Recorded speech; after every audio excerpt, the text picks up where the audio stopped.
Hello बच्चों। I hope आप सभी अच्छे होंगे और अपना पढ़ाई कर रहे होंगे।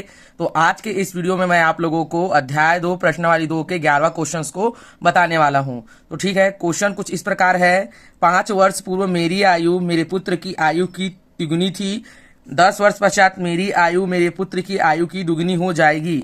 मेरी व मेरे पुत्र की वर्तमान आयु ज्ञात कीजिए। ठीक है, तो चलिए इस प्रश्न को सॉल्व करते हैं। इस प्रश्न में भी क्या है, दो कंडीशन दिया गया है, एक जो बोल रहा है उसका और दूसरे उसके पुत्र का। तो इसमें भी क्या है, हमें पहले मानना पड़ेगा। तो हम यहाँ पर लिखेंगे माना मेरी आयु x वर्ष है, तो यहाँ पर लिखेंगे माना मेरी आयु x वर्ष है तथा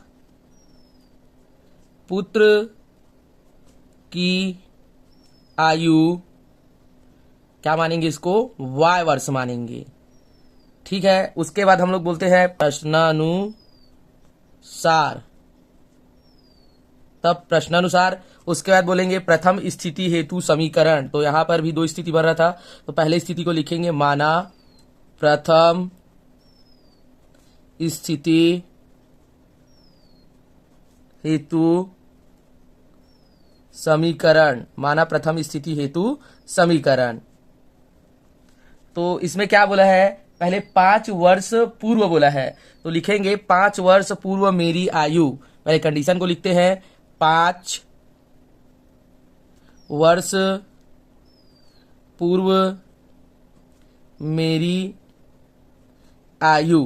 तो 5 वर्ष पूर्व बोला है, मतलब वर्तमान में उसकी आयु हम x माने हैं, और पूर्व बोला है तो उसमें 5 वर्ष, तो 5 को क्या कर देंगे, माइनस कर देंगे।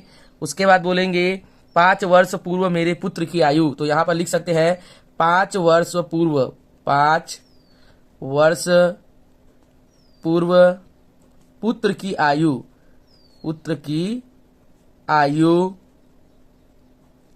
ये क्या हो जाएगा आपका y माइनस का 5 हो जाएगा।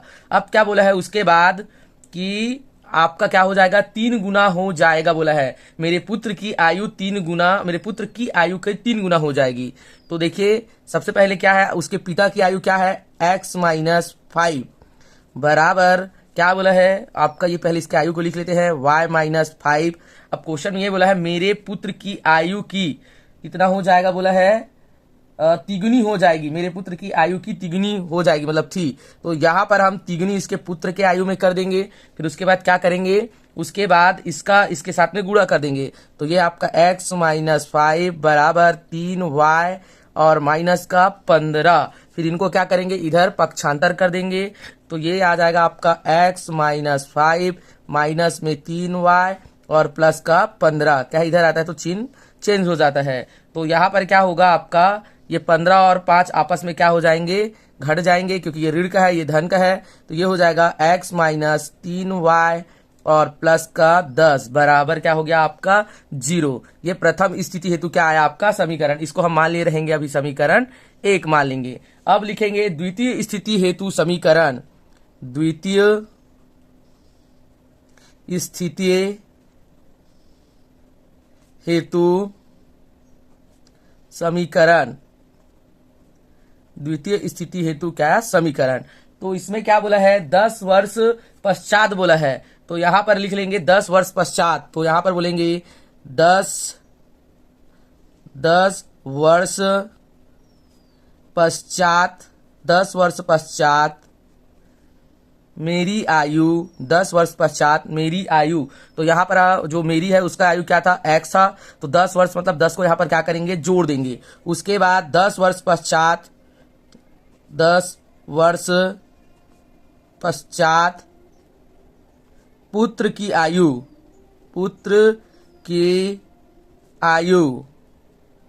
इसको हम क्या माने हैं, इसको हम माने हैं y, और यहाँ पर प्लस का क्या हो जाएगा आपका 10 हो जाएगा।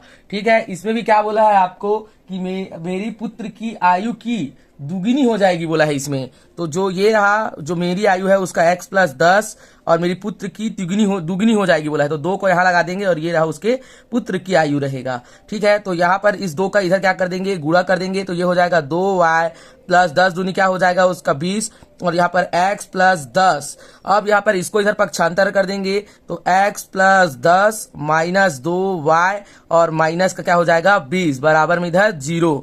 तो यहाँ पर 10 घट जाएगा तो यहाँ पर बच जाएगा माइनस x माइनस 2y और माइनस का 10 बराबर 0। इसको हम क्या मान लेंगे, इसको हम मानेंगे समीकरण क्या मान लेंगे 2 मान लेंगे। अब क्या कर सकते हैं, समीकरण 1 और 2 को देखिए आप, इसके भी x गुणांक में 1 है, इसके भी x गुणांक में 1 है। तो अगर हम इसको प्रतिस्थापन विलोपन विधि या प्रतिस्थापन विधि से सॉल्व करेंगे तो यहाँ पर सेम निकल के आएगा। इसलिए हम क्या करेंगे, समीकरण 1 और समीकरण 2 को क्या कर देंगे, घटा देंगे। तो यहाँ पर बोलेंगे समीकरण 1 में समीकरण 2 को घटाने पर, ठीक है। तो यहां पर घटाते हैं, समीकरण 1 को लिखते हैं। समीकरण 1 क्या है, x माइनस 3y प्लस का 10 बराबर 0। ये समीकरण क्या है आपका दूसरा, x माइनस 2y और यहां पर क्या है माइनस का आपका 10 बराबर में 0। अब चलिए इसको क्या करते हैं, घटाते हैं। तो घटाएंगे तो यहां पर हो जाएगा माइनस, ये हो जाएगा प्लस, ये हो जाएगा प्लस। तो ये आपस में क्या हो जाएंगे, घट जाएंगे। यहां पर क्या बच जाएगा आपका माइनस का y बच जाएगा, 3y से 2y निकलेगा तो, और ये आपका हो जाएगा प्लस का 20 बराबर क्या हो जाएगा आपका 0 हो जाएगा, ठीक है। अब उसके बाद देखते हैं इसको क्या करेंगे, y को इधर पक्षांतर कर देंगे, y को इधर क्या कर देंगे, पक्षांतर कर देंगे। तो y बराबर इधर पक्षांतर होगा तो y बराबर क्या हो जाएगा 20 निकल जाएगा।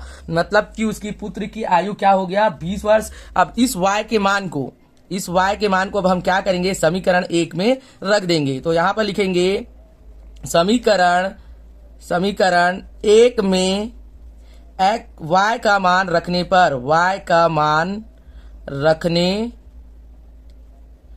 पर, तो चलिए रखते हैं। समीकरण 1 है हमारा x माइनस 3y प्लस 10 और बराबर में 0। तो x के जगह में x रहेगा, माइनस 3y के जगह में आपका आ जाएगा 20 और ये आपका आ जाएगा 10 और बराबर में क्या रहेगा आपका 0 रहेगा, ठीक है। तो 30 का 20, 3 के साथ 20 का गुणा होगा तो ये हो जाएगा आपका 3 दूनी सीधा 6, तो ये हो जाएगा आपका 6 मतलब 60 प्लस 10 और बराबर में 0 और यहाँ पर माइनस का x चल रहा है। अब क्या हो जाएगा, ये x माइनस हो जाएगा आपका 50 और बराबर में 0 और 50 को उधर पक्षांतर कर देंगे तो x बराबर क्या आ गया आपका 50 आ गया, ठीक है। मतलब जो मेरी आयु थी वो 50 थी और जो उसका पुत्र का आयु था उसका था आयु 20। तो यहाँ पर आप लिख सकते हो पिता की आयु 50 वर्ष था। तो यहाँ पर अगर आप बताना चाहोगे तो बता सकते हो अतः पिता की आयु x बराबर कितना था, पिता का आयु x बराबर 50 वर्ष और उसके बाद तथा पुत्र की आयु क्या था भाई आपका y बराबर क्या लिख सकते हो आप 20 वर्ष। यही इसका क्या है आंसर है। तो इसके आगे के क्वेश्चंस को मैं नहीं बता रहा हूँ, 11वां पेपर में अधिकतर पूछा नहीं जाता है। तो आप लोग प्रैक्टिस करिएगा। अगर आपको इसका आंसर चाहिए रहेगा तो मेरे को कमेंट करिएगा। Thank you.